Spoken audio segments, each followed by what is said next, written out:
Weight control and आपका बाकी जो आपके हैं सारे टेस्ट, सारे जो लेवल्स होते हैं आजकल, वो भी तो बड़ा मसला है हमारे यहाँ।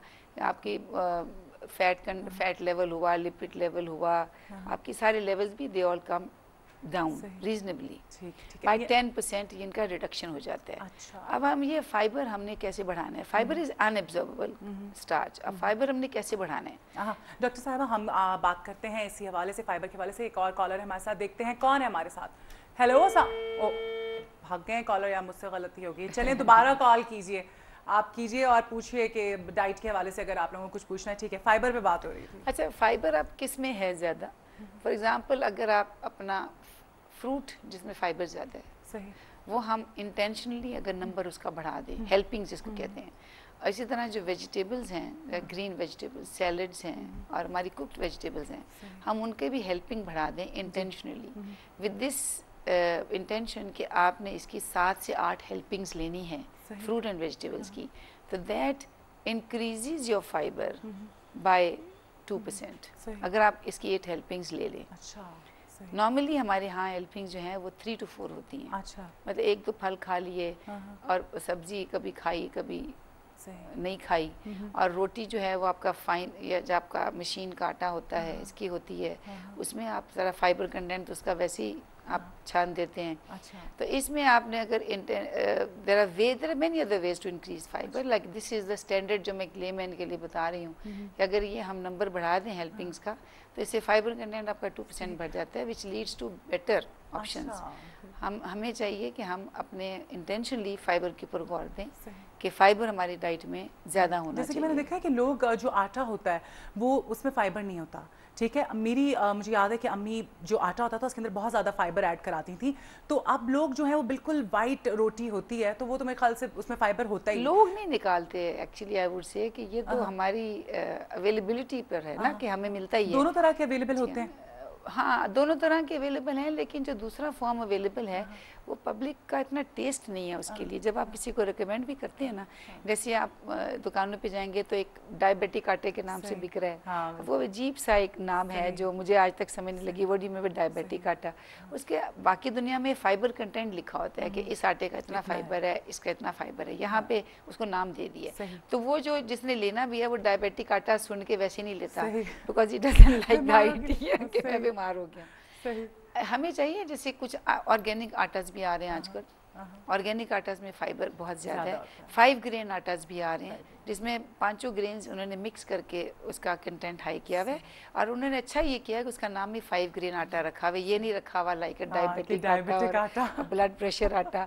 This looks like, this is like, हाँ, not a nice name, not a nice name, diet आटा।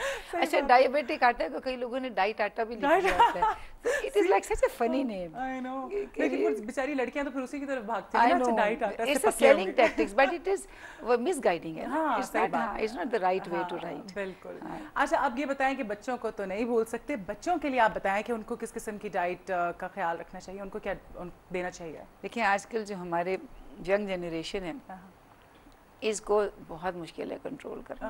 मैंने तो ये देखा है कि दे आर एक्चुअली, अब बच्चे भी impossible, they are actually getting impossible. Availability, फिर उसकी advertisement on the TV, food availability. अगर आप इधर बर्गर शॉप्स और ये सारे पिज़्ज़ा शॉप्स जो खुली हैं, अगर आप इनसे बच्चों को बचाते हैं तो यही चीज़ें अब हमारे पास तैयार frozen foods in a little less rate वो अवेलेबल हो गई हैं। आप नगेट्स अगर वहाँ नहीं खाएंगे तो नगेट्स आपको फ्रोज़न मिल जाएंगे। सो द डाइट पैटर्न है, जो अवेलेबिलिटी है ना, ज़ाहिर है उन लोगों ने तो अपना सेल करना है ना प्रोडक्ट, तो अवेलेबिलिटी अब इसकी इतनी फ्रीक्वेंट हो गई है इन चीज़ों की कि हमारी जो जनरेशन है उसके बियॉन्ड सोचती नहीं है। वो ये समझते हैं कि ये जो बड़े हैं ये, I mean they just saying because they don't want to give us this sort of a fried food। तो इसमें जो हमारा कंटेंट है, ज़्यादातर हमें इसमें इख्तलाफात क्या हैं? इसमें इख्तलाफात ये हैं कि एक तो इसका जो कंटेंट है फैट का वो बहुत हाई है। कई फूड में तो it is like about 60% the fat content. A fat content is like everything, like animal fat जो इसके अंदर मिला हुआ है कंपोजिशन में जब बनाते हैं उसको। लाइक उसके ऊपर जो कवरिंग है, कोटिंग है, उसके अंदर फैट है। फिर जब आप उसको तलते हो, दैट इज़ फैट, बिकॉज आप उसको डीप फ्राइंग करते हैं। तो ये जो एनिमल फैट कंटेंट है और फ्राइड फैट है, इसका कंटेंट जब 60% तक चला जाए, जबकि ideally for children it is recommended between 25 and 30%, आप ऑलमोस्ट डबल कर देते हैं।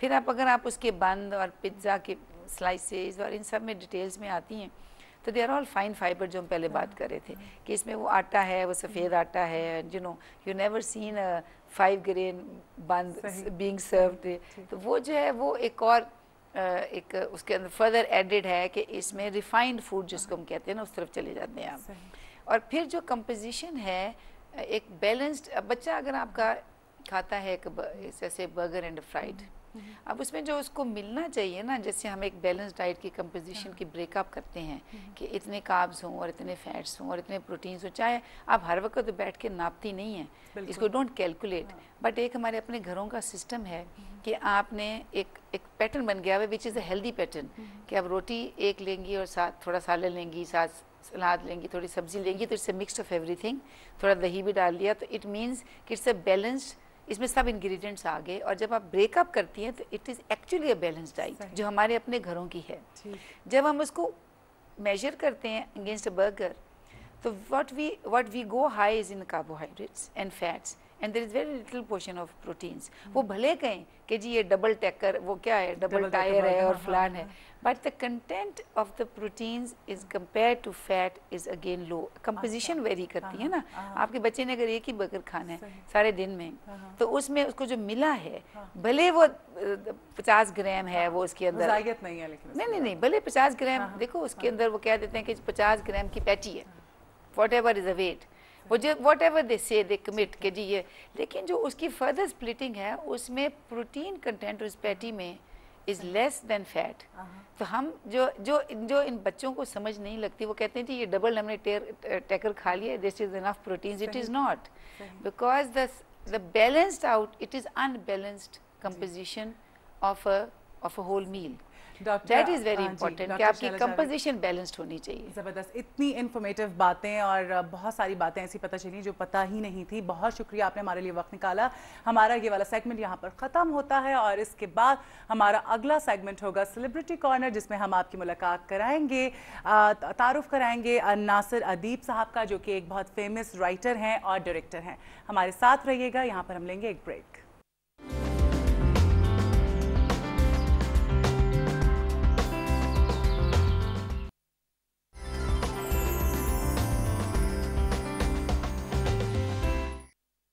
जी, welcome back to morning Masala और ये हमारा सेगमेंट है सेलिब्रिटी कॉर्नर का।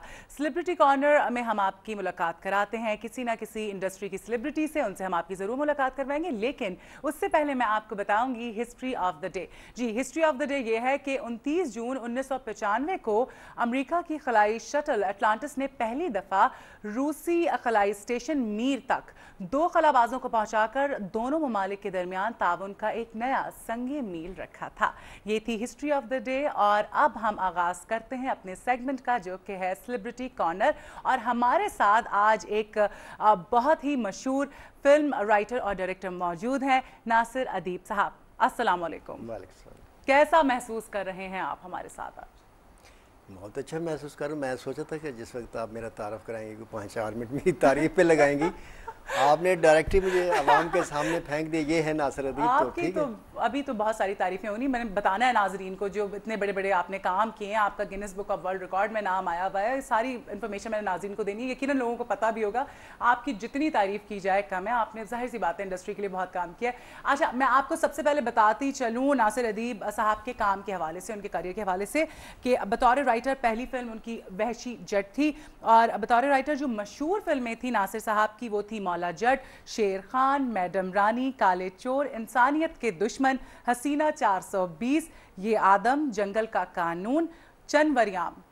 ठीक है, ये मशहूर तरीन फिल्में थी बतौर राइटर।